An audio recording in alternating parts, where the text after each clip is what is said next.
Next, we have Professor Sonia Jumpelman from the Harvard Graduate School of Design.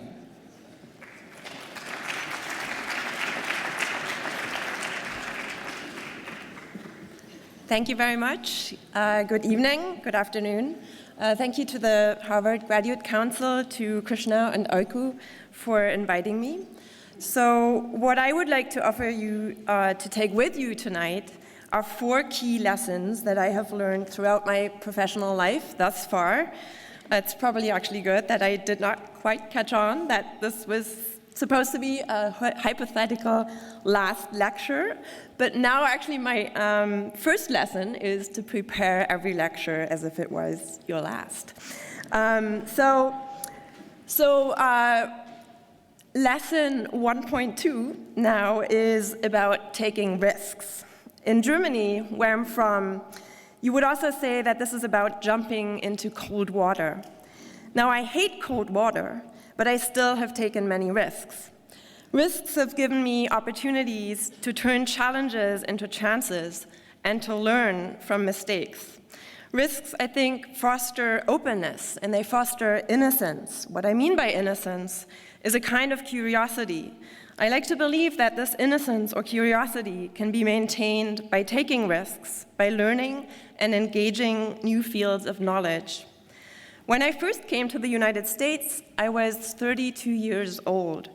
After having worked in various jobs in Europe, skeptical of parts of academic life in Germany, in all senses, I did not know where I was going. But I had a 1-year postdoctoral fellowship in Washington, D.C. to figure this all out. Some months into my fellowship, I had drinks with some fellow fellows, most of whom were applying to jobs in American academia. At a certain point in the conversation, one fellow turned to me and said, "So when are you going to apply for a job?" Although I was never quite sure how serious he was, he had had a couple of drinks, I began to take him seriously. I had actually been drinking pineapple juice. So I had never been to an American university campus before, and I knew frightfully little about academic culture in this country. But sparked by the general optimism around me, and perhaps by the pineapple juice, who knows, the next day I began to apply to a couple of jobs. A year later, I had become an assistant professor at an American university in the southeastern United States. It was a double plunge, teaching and living in a part of the world totally unknown to me, but at least the water there was not too cold. The second lesson I would like to pass on to you is about trust. There have been many occasions throughout my professional life when people who hardly knew me at the time trusted me and entrusted me with important tasks. These occasions became opportunities of growth for me.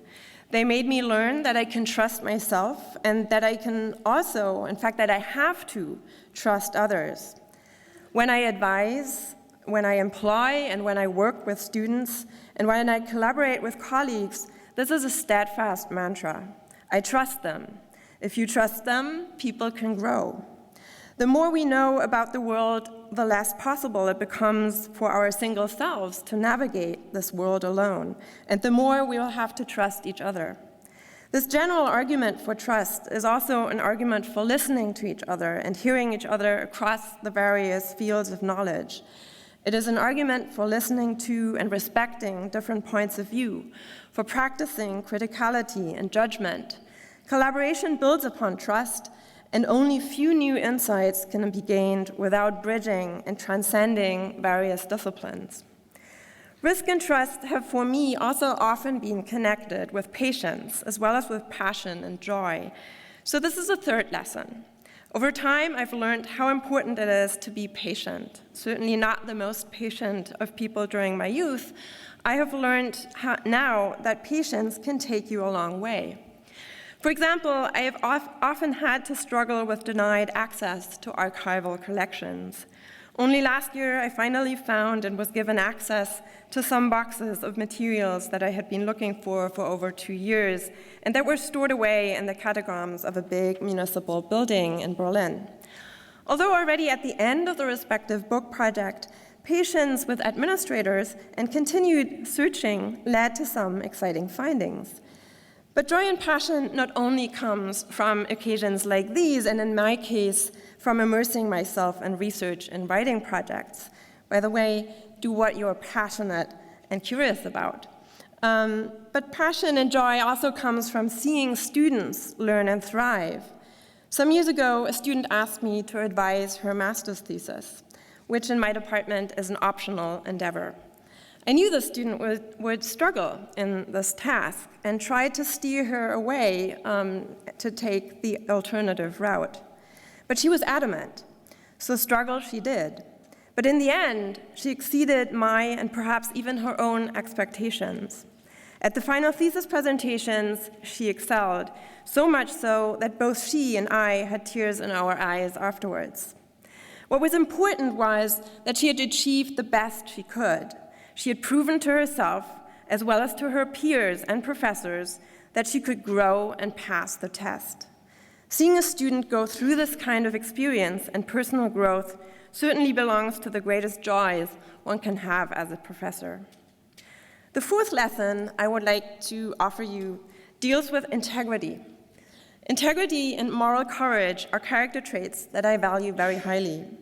While it may not always be easy to maintain your integrity, or it may appear that integrity does not pay off in the sense of producing practical or financial gains, for me, knowing that what I do and how I do it is done with the greatest integrity and best intentions is one of the most important things. My integrity as a scholar was put to a test for the first time when I was still working on my PhD thesis. At the time, I had taken on a job to curate an exhibition on an important figure in European landscape history. During my research in the archives, I found previous unstudied documents that revealed other, less favorable sides of this highly regarded persona. Tasked with exhibiting a well-rounded image of the person and his oeuvre, I went ahead, only to discover that the client, a well-known cultural institution in the German capital, preferred to omit these unfavorable parts of the story, very post-truth. A battle ensued, during which I lost the support of the actual project contractor and the graphic designer, who were both fearing to lose the contract. I was lucky to have the support of family, friends, and two professors who kindly kept their doors open for me, followed the events very closely, and offered advice. While the entire story is too long and complicated to tell here, it suffices to say that standing my ground and making sure that an even-handed account ultimately did reach the public through newspaper and other articles was the only way I saw at the time to maintain my scholarly integrity. The events led to hate mail, they cost a lot of energy, time, nerves, and they required perseverance. Did the experience pay off? For sure it did. I maintained my integrity. So I'm at the end of my allotted minutes, I think, but I will not leave without one other last lesson that I've learned, which is never lose your humor, and once in a while have some chocolate or pineapple juice. Thank you.